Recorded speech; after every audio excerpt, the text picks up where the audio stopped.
I've been with the company 15 years, 15 years in June. I started back in June 2001. My role in the company, I've started back as a general sales manager back in 2001, and today I'm the managing director. That's quite a ride. It has been a long one. It's been a hard one, but it's been plenty of fun along the way. And a lot of work. A lot of work, yeah. Our industry is facing its challenges at the moment, but if it was easy, everyone would be doing it. Yeah, long history in Wynnum. I go back with, with well before me, but being a born and bred Wynnum boy as I am, I think that's where Doug and I connected.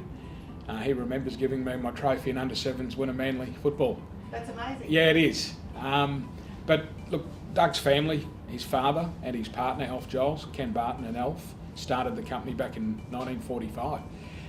It was a mechanical workshop. They used to work through the night doing taxis that were off the road and got them up and running the next day. But from 45 and humble beginnings to where it is today, it's been a journey in our area, and it's certainly true to my heart as it is Doug's.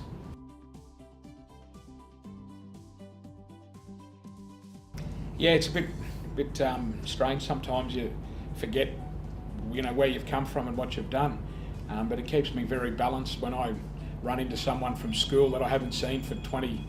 I think I left school in '89, so 27 years ago now.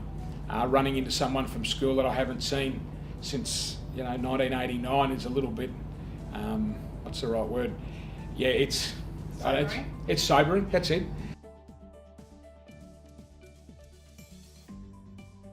Yeah, look, we're not out on our own as a family-owned car dealership by any means, but I think one thing that Doug's instilled in me that I try to bring through the people is that connection to the people that work here and that they matter.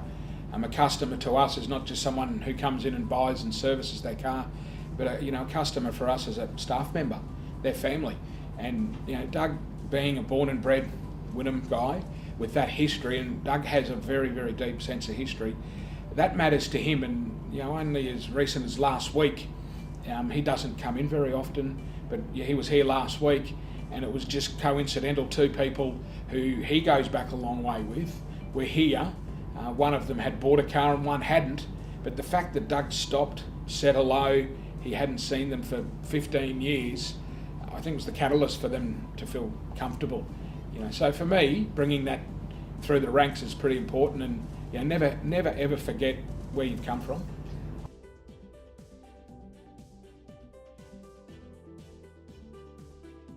What you see on the wall here, is not something that just happened in the last 2 or 3 years.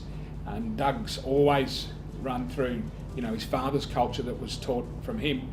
Our business is all about mutual trust and respect, and Doug's carried that through. And as time has progressed, we've tried to run our company not on mission statements or motherhood phrases, but rather, what does it mean to our people? And I've adopted an informal but something that's real in terms of how we can relate.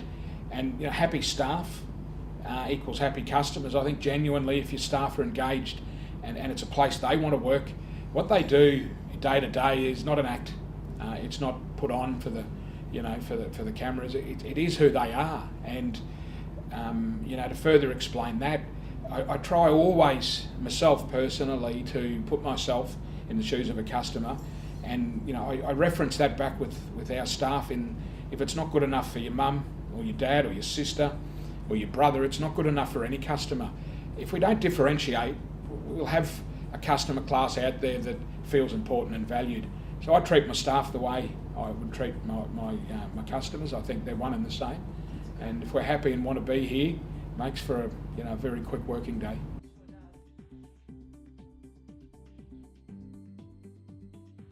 In answer to your first question, why?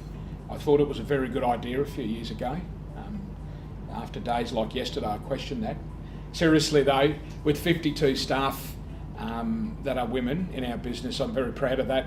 It was something that, women were appearing in our business gradually, but I just felt that they bring empathy and they have an ability to do more than one thing at a time. I think they possess some skill sets that men don't. And maybe about 7 or 8 years ago, I really started to make this transition in our business and break some of those old barriers that were there.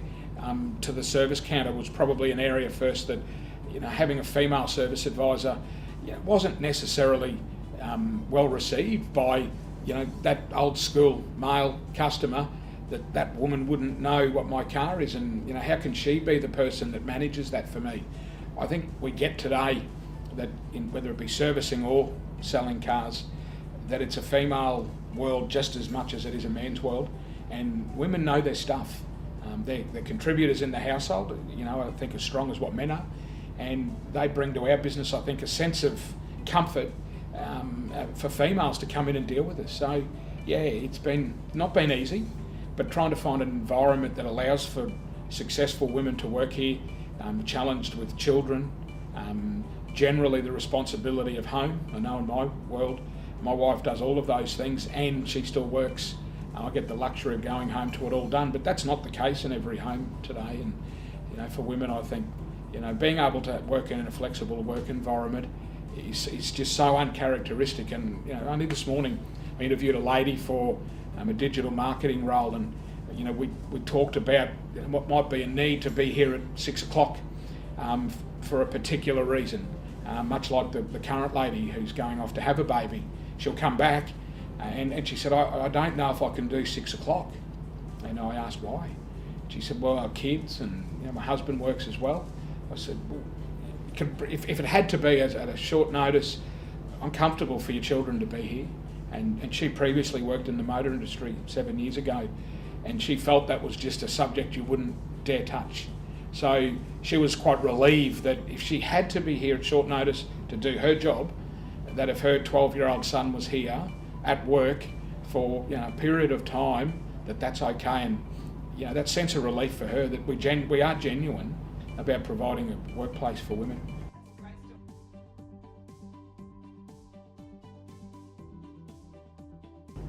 Yeah, not just us. We're fortunate to be part of 4 manufacturers' brands, and Holden, who are an icon in our country, have that reputation in some areas that they're a bogan brand off the back of Utes and V8 Commodores. I think it's quite the opposite that our brand is that. Yeah, we certainly appeal to the people that like V8 Commodores and 4-wheel drive Utes, but so many products in our range today appeal to female, whether it be 20-year-old ladies or 40-year-old mums with 3 kids. But the perception in the marketplace, we can't or we won't change on our own. We need to break through that barrier and have people feel that they want to drive a Holden, and that it's not that brand that it's been for the last 20 years, that we've moved with the times. And I take my hat off to Holden to face up to that and confront it head on. And that's not the easiest thing to do with a dealer network of Holden dealers across the country who are very proud of their heritage with V8 Commodores. So it's a changing world, but we run our business today, and we have to, and we'll only survive off the back of what is an increasing number of female customers. Yeah, that's a good question. I want them to feel how I feel when I walk into unfamiliar territory to buy something. I don't know what specs a 70-inch plasma TV might have. I certainly don't know whether a particular computer brand is a good one or a bad one. All I want our customers to feel is what I expect if I were to buy a computer. If I'm going to buy a computer, they all look the same. They're going to do what a car will do. They'll open up, they'll turn on, they'll send emails, they'll search the web. My car's going to do the same. So it comes down to the style that you like, but generally, what will it do for me? I just want to feel that what I ask, I get given accurately. What I ask, I can trust. And whilst I want a good deal, and I want to be sure that I've been made to feel special around the price and the transaction and the whole value, I just want to feel that that person that I buy off, or that company that I buy off, will be there when it breaks down, that will be there when I don't know how to use it and help me through. Because to me, a computer is much like a car. To a lot of people, it can be a bit daunting. I'm lucky with cars. I don't necessarily know a lot about cars. I live and breathe them in a business sense. But if it breaks down, I'm lucky. I've got someone here, a mechanic. I've got 70 mechanical staff that can come to my need. But most people don't have that. So that's all I expect to feel. It's all about people. I think once asked, Mark, why do you love cars so much? And I said, I actually don't. Cars to me are a byproduct of the game we're in, and that's people. If it's just the car and it's just the price that we're having to deal in and the customer's having to buy in, I've got to say that's probably not the business I want to be in, and it's time to get out. I get a buzz to this day being able to, see that smile on a customer's face who buys a car once every 4, 5, 6 years. It's a $30,000 or a $40,000 purchase. It might be a $7,000 purchase on a used car, but that's a new car to anyone. I think that's pretty exciting. And again, I try to encourage my staff, don't forget what it was like when you got your first car, or as we've gotten older, that smell of a new car. It's pretty special. Being the person that's in charge of the people, I get a buzz out of that. I'm involved with cars, in an indirect sense, but generally my job today is very little to do with the cars and what we sell them for. Certainly I get involved where I'm needed, but I get an enormous buzz every day out of being able to work with someone to become better in their career. Doug took me on a journey. He mentored me over 15 years, and still to this day we do those things together, and I need his help, and much the same, the younger people coming through need mine. Probably one of the greatest buzzes I get is being able to give someone a job. That's pretty special, and I interview first-year apprentices, 16-year-old kids that come in. It's no greater feeling. And the week before last, we put on 2 new apprentices. I go home at a high when I get to do that. It's good fun. What makes